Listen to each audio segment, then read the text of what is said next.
శివసేన ఉద్ధవ్ ఠాక్రే వర్గం అంటే శివసేన యూబీటీలో కూడా సంక్షోభం స్టార్ట్ అయినట్టుగా తెలుస్తోంది సార్. ఒక 16 మంది ఎమ్మెల్యేలు 7 ఎంపీలు షిండే వర్గంలో చేరబోతూ ఉన్నారనే వార్తలు వస్తూ ఉన్నాయి. ఈ వార్తలపై ఉద్ధవ్ ఠాక్రే కూడా స్పందించారు. పార్టీని వీడాలి అనుకునేవారు వెళ్ళిపోవచ్చు అన్నారు. సార్, ఇప్పటికే ఒకసారి సంక్షోభం వచ్చింది, శివసేన 2గా విడిపోయింది, 40 మంది ఎమ్మెల్యేలు షిండే వర్గంలోకి వెళ్ళిపోయారు. ఇప్పుడు మళ్ళీ సంక్షోభం. ఈ సంక్షోభం వెనుక ఉన్నది ఏముందండి? ఇప్పుడు తృణమూల్ కాంగ్రెస్ వెనకాల ఎవరున్నారు? ఎన్సీపీ వెనకాల ఎవరున్నారు? బీజేపీ. అసలు అంతకుముందు శివసేన వెనకాల ఎవరున్నారు? బీజేపీ. తెలుగుదేశం పార్లమెంటరీ పార్టీని ఎవరు విలీనం చేసుకున్నారు? బీజేపీ. ఏమి చర్చ ఎందుకు? ఇప్పుడు దేశం అంతా జరుగుతున్న తతంగమే కదా ఇది. సో దేశం అంతటా జరుగుతున్న వ్యవహారం ఏంటంటే ప్రాంతీయ పార్టీలు ఉండకూడదు. ఇది బీజేపీ లక్ష్యం. ఎందుకంటే బీజేపీ అనుభవంలో తేలింది ఏంటంటే తమ హిందుత్వ పొలిటికల్ క్యాంపెయిన్కు ప్రాంతీయ భావజాలము, ప్రాంతీయ ఆకాంక్షలు, భాషాపరమైన ఆకాంక్షలు, ప్రాంతపరమైన ఆకాంక్షలు అడ్డుగా ఉన్నాయి. అందుకే దేశవ్యాపితంగా ప్రాంతీయత అనేది ఉండకూడదు. జాతీయత పేరిట ప్రజాస్వామికమైన ప్రాంతీయ ఆకాంక్షల్ని కూడా మనం బతకనివ్వద్దు. అందుకే ప్రాంతీయవాదాన్ని తీవ్రవాదంతో, ప్రాంతీయవాదాన్ని దేశద్రోహంతో పోల్చేటువంటి ప్రకటనలు బీజేపీ నుంచి, బీజేపీ మిత్రుల నుంచి ఇటీవల కాలంలో ఎందుకు వస్తున్నాయంటే కారణం అదే. They don't want regionalism to survive. Regionalism లెజిటిమేట్గా ఉన్నప్పుడు తప్పులేదు. సో భారతదేశంలో మీకు అనేక ప్రత్యేక రాష్ట్ర ఉద్యమాలకు బీజేపీ మద్దతు ఇచ్చింది కదా. ఎందుకు ఇచ్చింది? మరి ప్రాంతీయ ఉద్యమాలే కదా. జాతీయ సమైక్యత ముప్పని చెప్పి ఊరుకోలే కదా. తెలంగాణ ఉద్యమానికి మద్దతు ఇచ్చింది.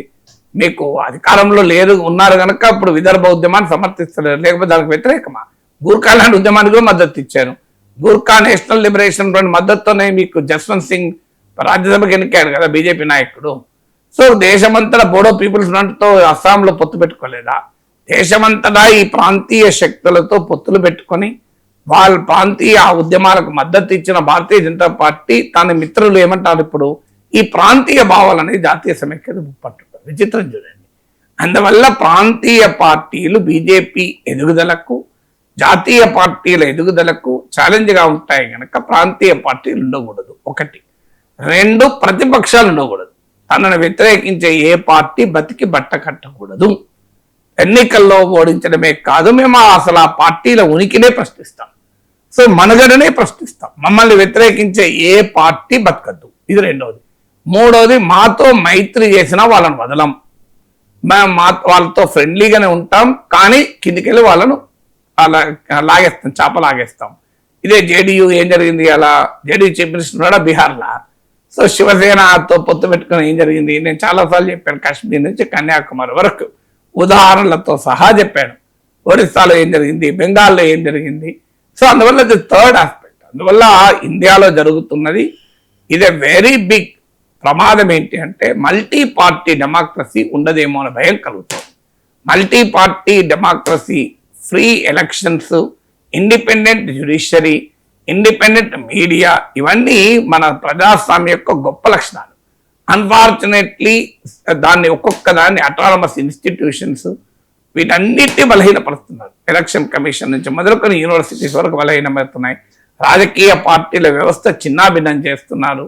న్యాయ వ్యవస్థ స్వయం ప్రతిపత్తిపై కూడా అటాక్ చేస్తున్నారు. జడ్జీలను మేమే నియమిస్తామని మాట్లాడుతున్నారు. మీడియాను కంప్లీట్గా క్యాప్చర్ చేస్తున్నారు. సోషల్ మీడియాను కంట్రోల్ చేస్తున్నారు. ఇది ప్రజాస్వామ్యానికి అయితే శుభ పరిణామం కాదు. ఇలాగే చేయాలని ప్రయత్నించిన కాంగ్రెస్ పార్టీ ఎమర్జెన్సీలో ఏమైందో చూశాం కదా. అన్ఫార్చునేట్లీ ఆ రోజు ఎమర్జెన్సీకి వ్యతిరేకంగా పోరాడిన పార్టీ ఇవాళ తాము అధికారంలో ఉంటే అన్ని తమ చేతుల్లోనే ఉండాలి అనే ధోరణి, తనను ప్రశ్నించేవారు, తమను వ్యతిరేకించేవారు, తనను ధిక్కరించేవారు ఎవరిని మేము బతకనివ్వం అనే వైఖరి తీసుకుంటున్నారు. అది ప్రజాస్వామ్యానికి మంచిది కాదు.